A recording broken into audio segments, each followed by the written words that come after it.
여기 한 잔의 물이 있습니다. 저와 여러분에게는 이 물이 목을 시원하게 죽여주는 것, 그 이상 그 이하도 아닐 것입니다. 그런데 만약 어느 이가 사막에서 여러 날 보냈다라고 쳐봅시다. 그러다가 가지고 있던 모든 식량과 물이 떨어졌을 때 그에게 전해지는 이 물은 얼마만큼의 의미를 갖고 가치를 갖겠습니까? 여러분, 상황이나 환경에 따라서 똑같은 물이지만 그 의미와 값어치가 달라지는 것을 알 수 있습니다. 지난 시간 출애굽기 18장의 말씀을 나누면서 성경 속의 인물이나 말, 사건 등에 속지 말라고 하는 말씀, 여러분 기억하십니까? 제가 이 말씀을 드렸던 것은 성경 속에서 하나님께서 하신 일, 하나님께서 말씀하신 것, 이것에 초점을 맞추지 않고 그 문맥을 다른 것, 사람이나 인물, 역사적인 사실 등 이런 것에서 초점을 맞추다 보면 하나님께서 그렇게 하신 일들, 말씀하신 거에 대한 정확한 의도를 파악하기 어렵기 때문에 그렇습니다. 오늘 우리 함께 읽은 본문에 아주 유명한 말씀이 등장하죠. 뭐가 나옵니까? 십계명.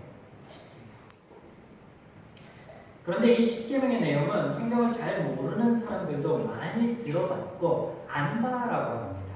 친절하게도, 아주 친절하게도 성경이나 우리가 갖고 있는 성경이나 찬송가 뒤편에 보면 이 부분만 따로 떼어서 실어 편찬하기도 하였습니다. 그래서 아주 익숙하죠.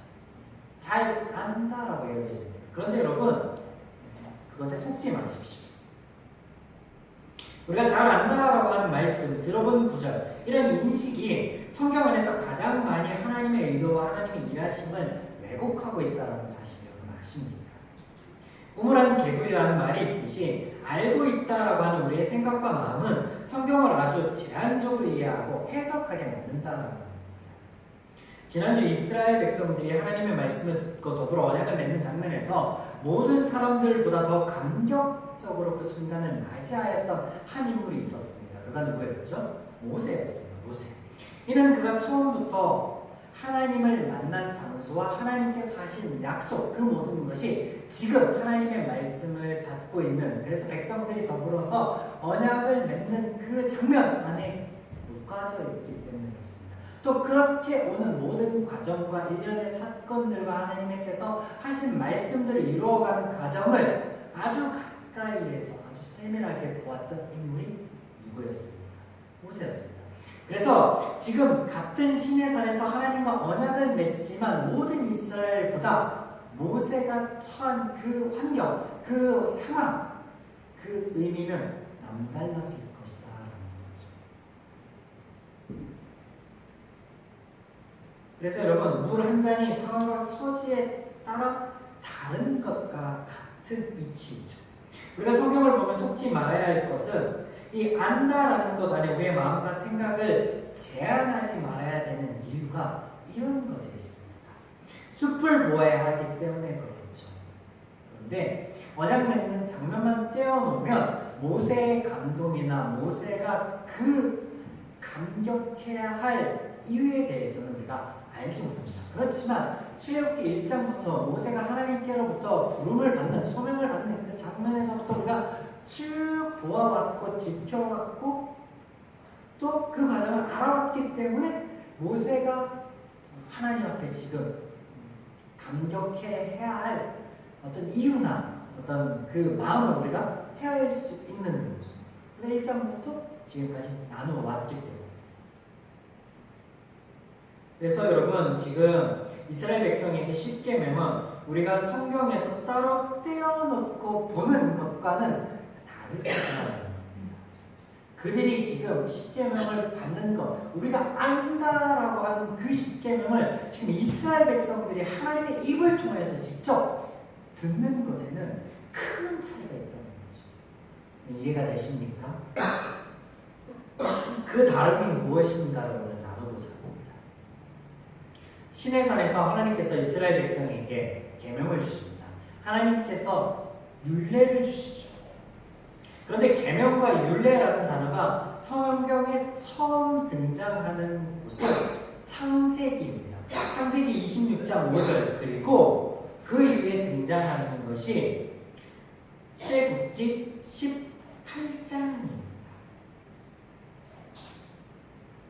18장 이후에 지금 등장합니다. 그래서 십계명이 등장하기 전까지 두 번밖에 등장하지 않아요.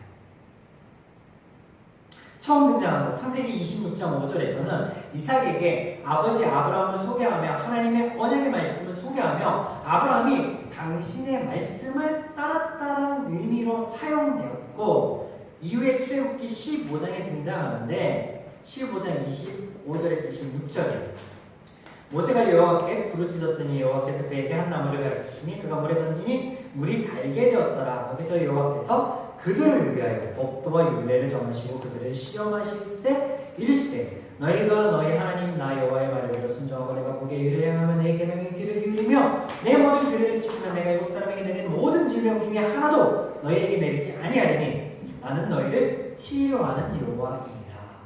하나님께서 그 이전에는 지키고 따를 것에 대한 어떠한 말씀도 하시지 않았어요. 창조 때부터 지금까지. 그런데 앞서 창세기에 잠깐 등장하지만 그게 지켜야 될, 따라야 될 어떤 성문법적인 의미가 아니었으면 제가 얘기 드렸죠. 네. 그래서 지금 여기서 등장하는데 하나님께서 그렇게 지킬 것, 그렇게 따를 것을 정하시겠다라고, 그래서 그것을 시험하시겠다라는 의미에서 15장에 등장하는데, 사실 이 마라에 있었던 일, 우리가 나눴던 이 일에서 율례나 규례, 법도 이런 것이 성문법적인 의미가 아니었음을 우리가 나누었습니다. 기억하시죠? 이게 어떤 의미였는지. 내가 너희에게 한 말, 이 언약을 지켜나아감을 통해서, 내가 스스로 내가 한 말들을 내가 지켜나아감을 통하여서 너희를 치료하는 여호와임을, 너희의 아버지임을 내가 증명해 보이겠다라고 하신 말씀이에요. 여기서 처음으로 등장합니다. 성문법을 가리키는 규례, 율법, 이게 실상은 이것이 백성들에게, 이스라엘에게 주어진 것이 아니었죠. 처음 등장. 그 이후에 등장하는 게 뭐냐면요, 지지난주에 살펴본 18장에 등장합니다. 백성들이 모세에게 나옵니다. 18장 16절. 그들이 일이 있으면 내게로 오나니, 이게 장인에게 하는 얘기죠. 모세가 내가 그 양쪽을 재판하여 하나님의 율례와 법도를 알게 하나이다. 20절. 그들에게 율례와 법도를 가르쳐서 마땅히 갈 길과 할 일을 그들에게 보입니다. 하나님께서 이스라엘 백성에게 혹은 모세에게 지키고 따라야 될 또 어떤 기준이 될 율법이라는 것, 율례라는 것, 규례라는 것, 계명이라는 것 주시지 않았어요. 근데 지금 모세가 하는 말이 분쟁이 있습니다. 사람과 사람들 사이에 분쟁이 있어 자신에게 헤아려 달라고, 재판해 달라고, 어떤 기준을 정해 달라고 나올 때 모세는 하나님 안에서 그것을 한다라고 하고 하나님 안에서 지킬 것을 지시한다라고 합니다. 근데 정작 하나님께서는 주신 적이 없어요.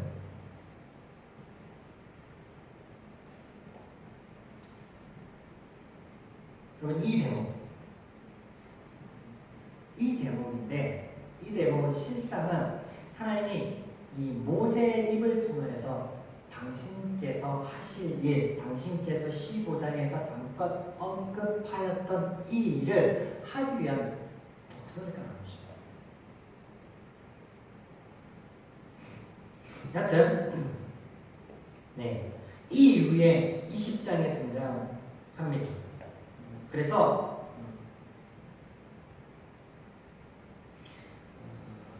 총 3군데가 등장하죠.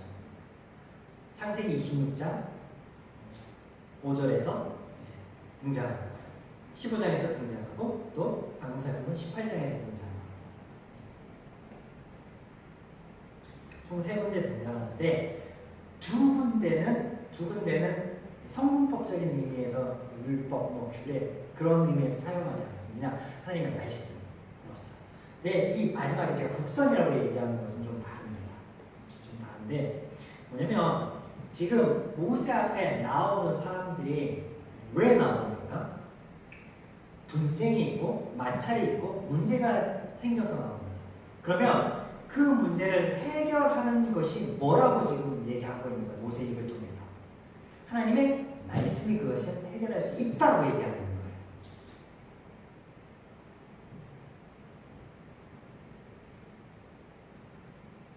무슨 말씀인지 이해가 되세요? 사람과 사람들 사이에 분쟁이 있고 언쟁이 있고 문제가 발생하는데 발생할 수 있는데 그것을 근본적으로 해결할 수 있는 게 뭐라고요? 하나님의 말씀이라고요. 그래서 기준이 돼야 될 것, 하나님의 말씀, 십계명이 필요하구나라는 것을 여기서 제시하는 거예요.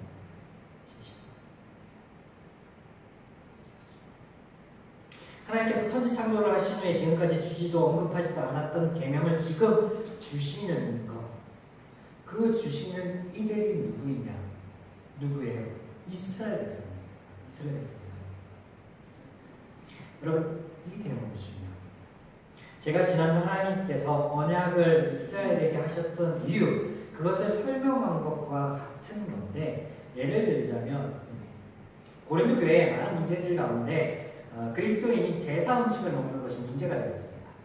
그래서 바울이 없는 것들에게 드려지는 음식이기 때문에 그 음식을 드리는 행위 자체도 그 음식 자체에 의미를 부여하는 것 자체도 의미가 없다. 무의미하다. 그래서 먹든지 안 먹든지 그거는 자유에 맡길 문제다라고 하면서 하지만 믿음이 연약한 자들이 그것을 문제시하니까 믿음 있는 너희들이 그걸 먹지 말자라고 결론을 내립니다. 성도들 간에 제사 음식에 대한 이해가 다르면 대립이 생길 수도 있대요. 성도들 간에. 여러분, 보수파와 개혁파가 사회의 한 이슈를 가지고 토론하면 그 토론의 결론이 나옵니까? 안 나옵니까? 안 나옵니다. 안 나올 수밖에 없어요. 왜냐면 보수파는 자신의 입장만 얘기하고 개혁파의 입장을 들을 의도가 1도 없습니다. 반대로 개혁파도 똑같죠. 합을 이룰 수가 없습니다. 여러분, 하나님께서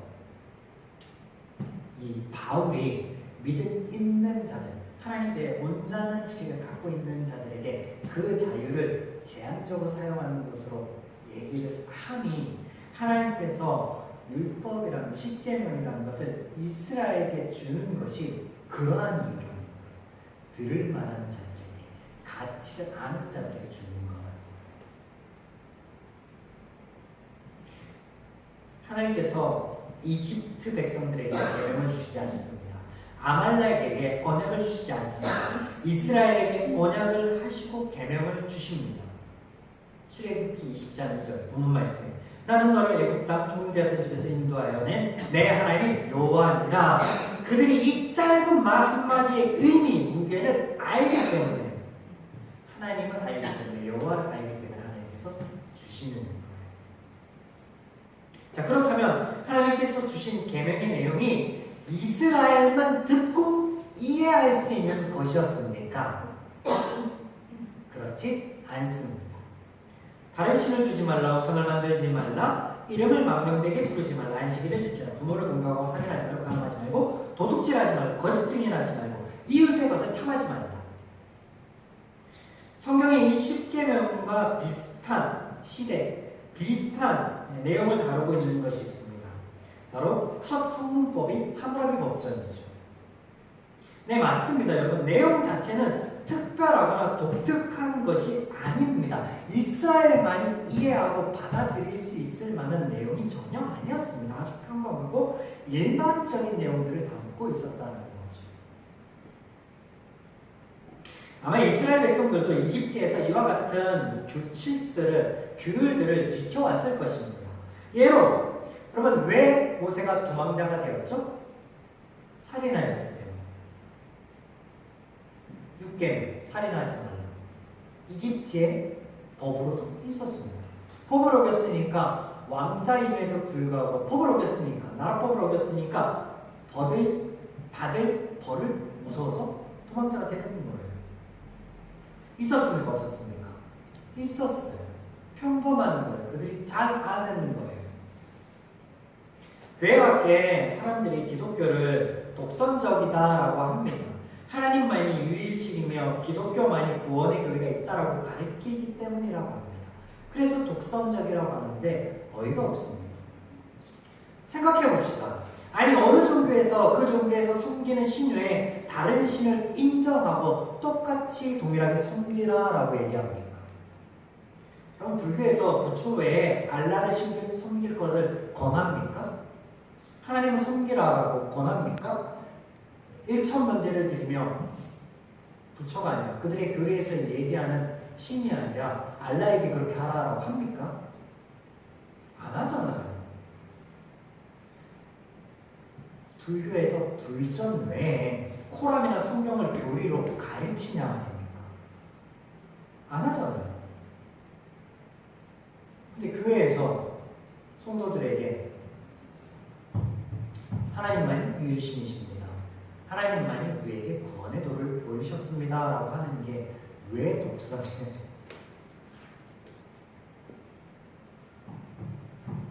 제가 무슨 말씀을 드리려고 하느냐? 10계명의 내용 자체는 아주 평범하다라는 거예요. 독특하거나 특별한 것이 없는 어느 나라 어느 종교에서는 있을 법한 내용이라는 거예요. 그런데 그것을 그들에게 이스라엘에게는 아주 특별하게 와닿았을 것이다 라는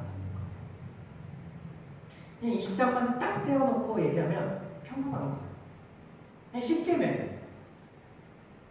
그런데 출애굽기 1장부터 19장까지 나눠왔던 우리들에게는 지금 이것을 하나님께 듣고 있는, 그렇게 말씀해 주시는 게 누구인가를 알고 있는 그들에게는 그 의미가 달랐다는 거죠. 아주 특별했다는 거죠.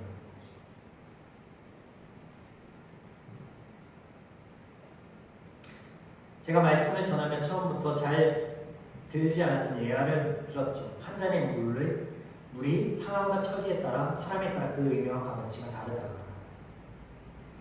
같은 겁니다. 같은 거예요. 이해가 되시죠? 이 말씀이 이해가 되시죠? 그러면 그들에게 이것이 어떻게 달랐는가, 어떤 값어치가 있었는가를 우리가 앞으로 몇 시간에 걸쳐서 나눠볼 텐데, 한 가지만 더 살펴보겠습니다. 1절부터 5절까지 1, 2계명이 나옵니다. 10계명 1, 2계명. 신을 하나님 외에 다른 신을 섬기지 말라, 우상을 만들지 말라라는 게 나오죠. 그러면 이 말씀을 듣는 이스라엘 백성에게 이것이 평범하지 않은 의미로 다가왔는데, 그들 이스라엘 백성들은 하나님께서 그들의 삶 가운데 베푸신 기적과 이적을 통하여서 다른 신이 없음을, 지금까지 그들이 섬겼던 신이 있지 않고 아무런 능력이 없음을, 우상들이 무의미함을 그들의 경험을 통하여서, 하나님께서 베푸신 이적을 통하여서 어떻게 알게 되었다. 사람들이 섬기던 물, 파리, 이, 개구리 등을 심판하시는 하나님을 보았습니다. 사람들의 생명을 위하여 꼭 필요한 음식과 물을 제공하시고 자주우지하시는 하나님을 경험하였습니다. 사람들이 어찌할 수 없는 자연 환경, 바다를 가르시고 사막의 태양을, 추위를 막으시는 하나님의 권능을 보았습니다. 전쟁을 주관하시는 하나님의 능력을 보았습니다. 이 모든 것들을 경험하여 아는 그들, 이스라엘은 하나님 외에 사람들이 섬기는 신은 없구나, 명하구나 라는 것을 절실하게, 뼈저리게 깨달아 알게 되었다는 거예요. 그래서 땅 아래나 위에 존재하는 것들을 만들고 섬기는 일이 얼마나 무가치하고 무의미하는 것을 경험을 통해서 알게 되었다. 그런 그들에게 하나님께서 하지 말라 하시니 당연히 하지 않겠습니다.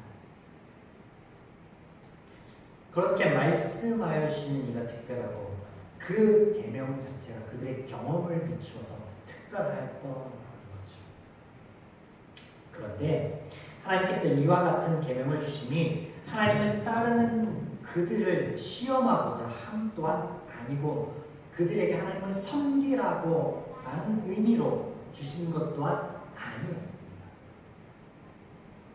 4절에 보면 너를 위하여 새긴 우상을 만들지 말고, 23절 너희는 나를 믿어서 은혜나 금으로 너희를 위하여 신상을 만들지 말고. 사람들이 왜 우상을 만들고 신상을 만듭니까? 부처가 자신의 상을 만들라 하지 않았습니다. 이집트에서 섬기던 고양이나 뱀이 개구리가 자신의 상으로 만들라고 하지 않았습니다. 그럼에도 불구하고 사람들이 스스로가 만듭니다. 왜? 뭘 위해서? 그것을 통해서 자신 스스로가 위로를 얻고 평화를 얻기를 원하는 마음 때문에, 바람 때문이겠죠. 그런데 그렇게 만드는 것 자체가 무용하다라는 것을 알았죠. 누가? 이스라엘 백성들. 그래서 너의 수고와 물질을 낭비하지 말라라고 하십니다. 그런데 정작 그렇게 하시는 것, 그게 무의미하기 때문에, 무가치하기 때문에 그렇기도 하지만 이것을 뭐라고 표현하십니까? 그 이유에 대해서 하나님께서는 하나님을 위해서가 아니라 너를 위해서, 이스라엘아, 너를 위해서 하지 말라라고 하십니다. 여러분, 하나님께서 주신 말씀이 특별한 말씀이 아니었습니다. 또 지키기 어렵거나 아주 뭔가 특별한 헌신을 요구하는 말씀도 아니었습니다. 하지만 그 말씀을 듣는 이스라엘은 아주 특별하였고 그들은 그것을 지키는 것조차 특별하였지만 어렵지 않았습니다. 그런데 그것을 지키는 것이 너희를 위함이다라고 하신 하나님의 말씀처럼 이것을 지킴을 통해서 이스라엘은 무엇을 얻게 됩니까? 자유함과 평안을 하나님의 말씀에서 얻게 되는 거죠. 하나님께서 왜 일하십니까? 하나님께서 왜 말씀하십니까? 하나님께서 왜 계명을 주십니까? 바로 너를 위해서다. 여러분, 우리가 예배드리며 성경을 주제가 아닌 강해로 말씀을 나누고 있습니다. 구절구절이 아닌 성경을 통으로 봄으로 그 통으로 봄이 왜 중요한가를 말씀을 나누면서 매주 확인합니다. 요소에서 우리가 하나님의 말씀을 어떻게 보느냐가 무척 중요하기 때문에 그렇습니다. 십계명이 다른 이들에게는 아주 평범한 법조문에 불과하지만 지금 이집트에서 나와 시내산에서 하나님께 듣던 이스라엘에게는 아주 특별하듯이 우리가 어떤 자세로 또 어떻게 하나님의 말씀을 듣는가가 하나님의 말씀 안에서 누릴 수 있는 은혜와 자유함의 차이를 만들어낸다라는 사실을 기억하십시오. 또 십계명은 하나님을 섬기고 경배하라고 하나님께 희생하라고 요구하는 것이 아닌 인간으로 하여금 자유와 평안을 누릴 수 있도록 건면하시는 하나님의 말씀이었습니다. 이날 하나님을 알아야 하나님께서 이 말씀을 지금 출애굽기 20장에서 주시는 이유를 또한 알아야 온전히 이해되는 말씀이었습니다. 오늘 십계명을 통하여 깨닫는 것은 어떻게 하나님의 말씀을 지킬까, 하나님을 섬길까가 아닌 어떻게 하나님의 말씀 안에서 하나님께서 제공하여 주시는 그 모든 것들을 은혜로서 누릴까, 자유할까, 평화할까의 문제였다라는 것. 우리가 우리의 짧은 시각과 생각 안에서 하나님의 말씀을 가두지 않으면, 하나님의 말씀을 말씀으로 보면 이런 은혜들이 보인다는 거죠. 여러분, 하나님의 말씀을 귀 기울이십시오. 하나님의 말씀을 히어링 하려고 하지 말고 리스닝 하십시오. 그래서 우리의 삶 가운데 우리에게 무언가를 항상 주시기를 원하시는, 또 우리의 평화를 위해, 우리의 자유함을 위해, 우리의 행복을 위해서, 그 구원을 위해서 오늘도 말씀해 주시고 함께 하시는 그 하나님을 알고 경험하고 누리는 한 주, 저와 여러분 되기를 주님의 이름으로 축원합니다.